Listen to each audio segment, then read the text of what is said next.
அரசியல் ஒரு மிகப்பெரிய ஆட்சி அதிகார மாற்றங்கள் ஒண்ணு நடந்துச்சு இல்லையா?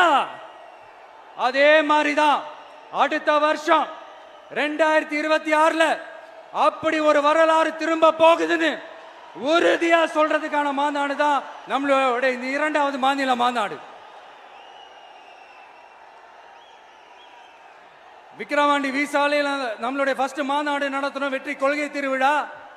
அதுக்கப்புறமே நீங்க பார்த்திருப்பீங்க, தமிழக அரசியல் அந்த தட்ப வெப்பத்தையே மாத்தினுச்சு. நமக்கு எதிராக எத்தனை குரல்கள். ஆனா உங்களுக்கு தான் நம்மளை பத்தி நல்லா தெரியுமே, எந்த குரலையும் காதலையே போட்டுக்காம மக்களோட குரலை மட்டுமே கேட்டுக்கிட்டு நமக்கு எதிராக வர அத்தனை கூக்குரல்களையும் சின்னதா ஒரு சிரிப்போடவே கடந்து வந்திருக்கிறோம். அது இல்லாம நம்ம மாநாட்டில் ஒலிக்கிற இந்த குரல் இந்த ஒற்றை தமிழ் மகனோட குரல் மட்டுமல்ல, ஒட்டுமொத்த தமிழ்நாட்டு மக்களுடைய குரல். தமிழ்நாட்டில் இருக்கிற ஒவ்வொரு வீட்டில இருந்தும் ஒலிக்கிற குரல், ஒட்டுமொத்த உலகெங்கும் வாழும் ஒவ்வொரு தமிழ் வீட்டிலிருந்தும் எழும் குரல். இந்த சினிமா என்கிற மாபெரும் கலை ஆயுதத்தின் வாயிலாக சாதி, மதம், இனம், பாலினம், மொழி கடந்து இந்த நாட்டின் மூளை முடுக்கெங்கும் ரசிகர்களாக இருந்து தோழர்களாக நம்மோடு பயணிக்க துவங்கியுள்ள அனைவரோடும் இணைந்த ஒவ்வொரு மனிதருக்காகவும் ஒலிக்கிற உரிமை குரல். மாநில உரிமைக்காக, பெண் உரிமைக்காக, சமூக நீதிக்காக, சமநீதிக்காக, மதச்சார்பின்மைக்காக உண்மையா ஒலிக்கிற குரல்.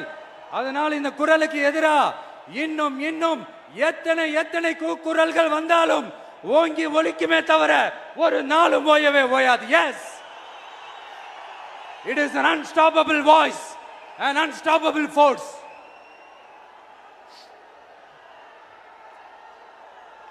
நம்ம அரசியலுக்கு வர்றதுக்கு முன்னாடி அட இவரெல்லாம் வர மாட்டாரியா, அவரே வரல, இவரே வரல, இவருங்க வர போறாரு அப்படின்ட்டு நிறைய பேர் ஜோஷியம் சொன்னாங்க.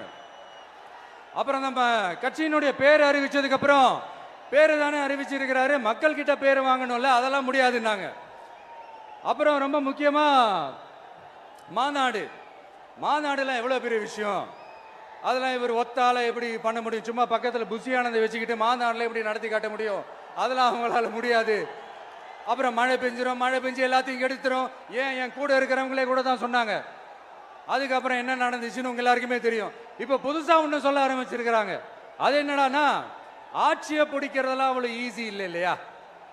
இப்ப அதெல்லாம் விட்டாங்க, இப்ப இங்க வந்துட்டாங்க. இவர் நேரா ஷூட்டிங்ல இருந்து வருவாராம், வந்து ஆட்சியை பிடிப்பாராம். அது எப்படி இவராலே முடியும்? அவராலே முடியல, இவராலே முடியல, அவருக்கு அத்தனை வருஷம் ஆச்சு, இவராலே எப்படி முடியும்?